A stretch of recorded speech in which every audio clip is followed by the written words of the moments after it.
आज हम आपको बताएंगे खुमार ड्रामे के बारे में, जो बेहद इंटरेस्टिंग होता जा रहा है। उसमें दिखाया गया है कि जिस वालदा को बहुत नाज था अपने बिजनेस पर और अपने बेटे पर, वो दोनों ही उसे दगा दे चुके हैं, क्योंकि रेयान भी सब कुछ बेच के अपने असासे ले के जा चुका है। अपने ससुर के साथ सारा काम करेगा, अपने ससुर के साथ इन्वेस्ट करेगा और उसके साथ ही काम करेगा। इंग्लैंड शिफ्ट हो चुका है।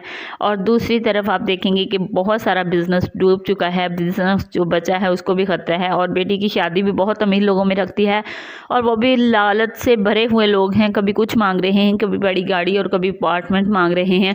और ये भी कह रहे हैं हमारे उसने तो ये भी कहा है कि मेरी बड़ी भाभी अपने जहेज़ में बहुत सारी प्रॉपर्टीज़ के कागजात लेके आई थी, मैं तुमसे भी यही एक्सेप्ट कर रहा हूँ। अब वो तो खुद परेशान है पहले ही बिजनेस की वजह से, लेकिन यहाँ पे कोई भी नहीं।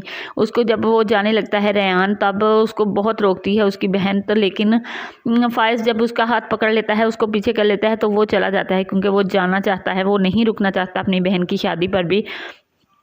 अब देखते हैं कि आगे आगे क्या होता है, क्योंकि फायज़ की जो है हरीम से भी तोड़ने में उसकी माँ का हाथ है। जब उसकी माँ को पता चलेगा अपनी माँ का कि इन्होंने सब कुछ किया है, तो उसका ये बेटा भी हाथ से निकल जाएगा। जब वो उस्मान के पास जाती है, उससे 20 लाख का वादा कर लेती है कि तुम उसे हरीम को तलाक दे दे फायज़, तो मैं तुम्हें 20 लाख दूंगी। और इसको बात को पक्का कर लेती है कि डन हो चुकी है ये बात, अगर तुम उसको तलाक दिलवा दोगे तो मैं तुम्हें 20 लाख दूंगी और तुम यहाँ नहीं आओगे, और 10 लाख एडवांस में तुम्हें देना पड़ेंगे। तब वो बहुत सोचे विचार के बाद कहती है कि ओके, अगर कुत्ते हांडी का मुंह खुला हो तो कुत्ते को ही शर्म चाहिए, अगर तुम्हें ज़रा भी लिहाज नहीं है। लेकिन वो चला जाता है, कहता है काम भी इतना बड़ा करना है।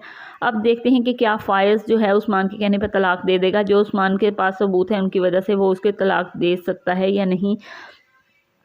दूसरी तरफ आप देखेंगे कि फायज़ जो है वो अपने माँ बाप के बिज़नेस में भी अब उनका इकलौता सहारा यही बचा है, लेकिन जब उसको पता चलेगा तब क्या होगा, ये उसकी माँ ने भी नहीं सोचा। आपको ये ड्रामा कैसा लगा?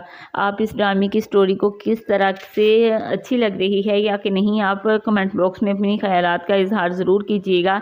क्या शादी उसकी कामयाब हो जाएगी? क्या वो जो सब कुछ दे रहे हैं वो सब कुछ लेके भी उसकी बहन जो है वो खुश रह पाएगी कि नहीं? प्लीज़ अपनी राय का इजहार कमेंट बॉक्स